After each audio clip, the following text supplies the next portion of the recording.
I still remember the night. 3 minutes into a quick stir-fry, the pan smoked, the kitchen filled, and by midnight, the kids were coughing, and none of us slept. I woke up thinking, there has to be a simple, kitchen-first way to stop that from happening again. Today, we'll show you exactly that. Practical ventilation, cooking habits, and a low-irritant aroma ritual you can try safely at home. And we'll do it with 2 experts who study this stuff for a living. We'll translate the science into doable steps, no expensive gadgets needed. We'll also be careful about asthma and sensitive lungs, so if you or a family member has respiratory disease, listen closely to our safety notes. Welcome back to Earthy Remedy. I'm Samnang. Listen to your body. Trust the earth. Feel the difference. Fiona, and today we've got Dr. Maya Rios, an indoor air scientist, and Dr. Aaron Patel, an allergist. Hi both, thank you for joining us. Hi everyone, I'm Fiona. I'll be breaking down the research and helping us ask the right questions about what actually reduces pollutants in a kitchen. Let's start with the basics. What's actually in kitchen air that we should care about? Maya, take it away. In simple terms, kitchen air can contain 2 major things we track: fine particulate matter, tiny particles from high heat and oil that irritate lungs, and volatile organic compounds, or VOCs, which are gases released from cooking oils, some nonstick surfaces, and even scented products. Humidity matters too. Too much moisture can raise the risk of mold and make particles hang in the air longer. Small, regular reductions in these exposures, like running the right vent, using lids, and moderating heat, can make measurable improvements in sleep and daily symptoms for many people.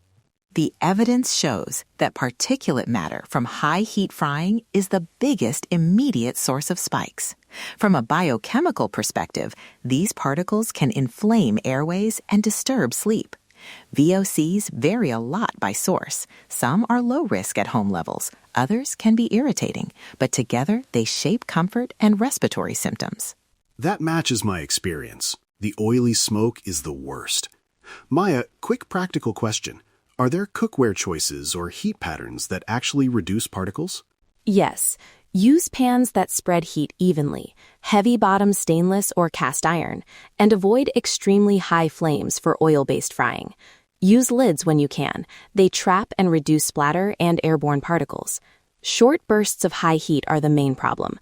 Preheating a pan is fine, but once oil starts smoking, that's when particulate release rises steeply. Good to know. And humidity tips. What range should people aim for at home so they're not promoting mold or particle persistence? Aim for relative humidity between about 30 and 50%. Above 60%, you can get condensation and higher mold risk. Below about 30%, mucous membranes can dry and feel irritated. A simple hygrometer tells you where you are, and we'll cover how to use that in the tools section. Now, Aaron, who's most at risk in the home when kitchen air isn't great? And what are immediate red flags to watch for? People with asthma or chronic lung disease are most vulnerable. They can experience wheeze, tightness, coughing, or increased use of rescue inhalers after exposure.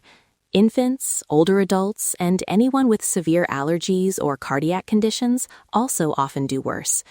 Red flags are persistent shortness of breath, chest pain, difficulty speaking, or if usual inhaler doses aren't helping. If you see any of those signs, seek medical attention rather than trying home fixes alone. That's an important line we'll repeat. Serious symptoms call for medical care. We'll also highlight specific precautions before any aroma or steam steps. Before our demos, here's a quick prep checklist. I'll read each item slowly so you can gather things if you want to cook along. Hood fan or box fan, window you can open, a small pot for our aroma steam demo, a hygrometer if you have one, and a thermometer if possible. If you're cooking along, have pot holders ready and keep vulnerable family members in another room until cooking has settled. All right, Demo A, the 3-minute hood and vent checklist. We'll read the steps, pause, and you can run this before and after a typical cooking session. Step 1. Turn on your range hood fan to its highest comfortable setting as you start heating the pan. If you have speed controls, go to the higher setting during active cooking. Add to that, if your hood exhausts to the outside, that's ideal. If it recirculates, run it anyway. It still pulls large droplets and some particles. Good hoods move air quickly. Think of them as clearing the room. If you don't have a hood, set a box fan in a window blowing outward to create flow, and open a window across the room for cross-venting. Step 2. Use lids when practical. Cover pans when you can to reduce splatter and particle release. If you're finishing something crispy, lift the lid briefly rather than leaving it off the whole time. Step 3. Lower the heat slightly once the food is cooking rather than keeping constant high flames. Nutrient-wise and from an emissions perspective, moderate heat gets the job done with fewer particulates. If you get a flare-up, move the pan off the heat and let it settle, then resume at a lower setting. Step 4. After cooking, run your fan for at least 10 minutes while you open a window or door to purge the room. That short post-cook purge cuts lingering particles and smells significantly. And if you want a quick signal of whether the air improved, use a low-cost PM 2.5 monitor or note visible haze and smell. Both often fall after a well-timed purge. But remember, avoid buying expensive devices until you try these simple steps and see if they move the needle for you. For renters, a simple script to request better ventilation from a landlord is in our show notes. It can be as straightforward as, "Hi, we've noticed smoke from cooking affects our health. Would you consider repairing or installing an exhaust fan or allowing a through-window vent box?" That keeps it specific and solution-oriented. Okay, Demo B, our low-irritant citrus herb steam. Quick note up front. This is a culinary, diluted steam meant to lift odor, not to be used with concentrated essential oils. If you have asthma, please listen to Aaron's specific warnings and do a patch test or skip inhalation entirely. Aaron? Yes, for people with asthma, any inhaled steam or scent can trigger symptoms. Before trying this, test a small amount by briefly wafting the steam from a distance. If you have any throat tightness, wheeze, or cough within a few minutes, stop. A safer alternative is to simmer citrus peels very briefly and remove them, or open a window to refresh air rather than inhaling steam directly. Ingredient list. I'll read slowly so you can jot it down. 2 cups of water, the peel of 1 orange or lemon, 1 small sprig of fresh rosemary, or a couple of fresh thyme sprigs, culinary herbs only, and a half teaspoon of whole spices like cinnamon stick or cardamom pod if you like. That's it. No essential oil drops, no concentrated extracts. Step 1. Pour the 2 cups of water into a small pot and add your peels and herb. Step 2. Bring to a very gentle simmer for 3 to 5 minutes, just until you smell the citrus and herb working together. Keep the pot off high. We're not trying to steam vigorously. Step 3. Turn off the heat and allow it to cool slightly. You can place the pot on the counter and waft from a distance, or let it sit with the lid off for 10 minutes to lightly scent the room. Step 4. If anyone in the house has asthma or sensitivity, remove the pot after a brief simmer and open a window instead of inhaling close-up. That diluted culinary approach reduces the concentration of volatile compounds compared with using essential oils. Also, always remove simmered peels if you leave a pot unattended. Safety first. And never leave a pot simmering without supervision. A few variations. Add a splash of apple cider vinegar to the simmer water for extra deodorizing power, if you don't mind the smell while it's cooking. Or, for a non-steam option, toss citrus peels onto a warm baking sheet and place briefly on a covered balcony to scent the air outside rather than inside. Now, tools, settings, and low-cost monitoring. Fiona, walk us through hygrometer and humidifier guidance. Hygrometer. Place it at breathing height in the kitchen or living room and note daily ranges. Aim for relative humidity 30-50%. If your humidity is above 60% in winter, lower your humidifier setting or run ventilation after showering and cooking. For purifiers, look for HEPA for particles and check CAD/RAD ratings as the independent metric. We'll put a little vendor-neutral explanation in the show notes so you know what to compare without brand hype. One more marker. If you see visible haze after cooking or a lingering oily smell, that's a cue your ventilation is insufficient.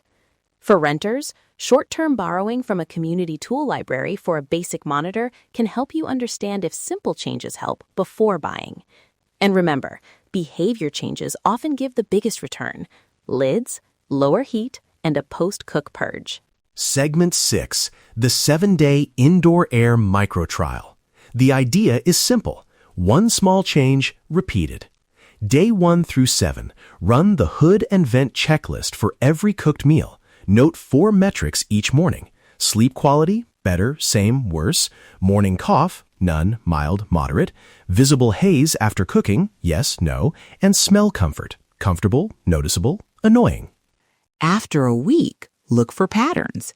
If sleep improves or morning cough lessens, you have evidence the change helped. If you don't see change, you may need a different tactic or building level fix. This approach helps avoid unnecessary purchases and keeps the focus on doable habits. A clinical note: if symptoms worsen during the trial, increased wheeze, need for more inhaler use, or new chest tightness, stop the trial and consult your clinician. The microtrial is informative for many, but not safe for everyone. We included patch test and skip guidance for the Aroma demo in the show notes. Safety, access, and equitable swaps. We know not everyone can install an exhaust hood. Low-resource swaps include using a box fan in a window blowing out, cooking on the coolest effective setting, batch cooking outdoors if you have a balcony, or using lids and finishing frying outside if safe. For landlords, use a short script in our notes. Specific language helps get action. We also want to reiterate the do not use list. Avoid concentrated essential oil diffusers for scent in shared indoor spaces if anyone has asthma. They can deliver high doses of VOCs and trigger symptoms. The diluted culinary steam or brief peel simmer is much lower risk when done thoughtfully. Final practical reminders. Run your fan during the whole active cooking time. Purge after cooking for at least 10 minutes and keep humidity in the 30 to 50% range. Small, consistent changes stack up. Reflection. This is about small steps that protect sleep and breathing. You don't need perfect setups, just better habits. Start small. That's the remedy. We've put a printable 7-day Indoor Air Microtracker and a quick start vent guide in the show notes. Try the hood checklist tonight. Tag @EarthyRemedy with a photo or a 15 to 60-second voice note telling us what changed in your home. We love hearing real results from listeners. Thank you, Dr. Maya and Dr. Aaron, for such practical, evidence-forward guidance. Listeners, take this one small ritual into your kitchen and notice how your house breathes differently. You've got this. This has been Earthy Remedy. Remember to subscribe for more kitchen-friendly, science-aware wellness tips. We'll be back with more simple practices you can try today.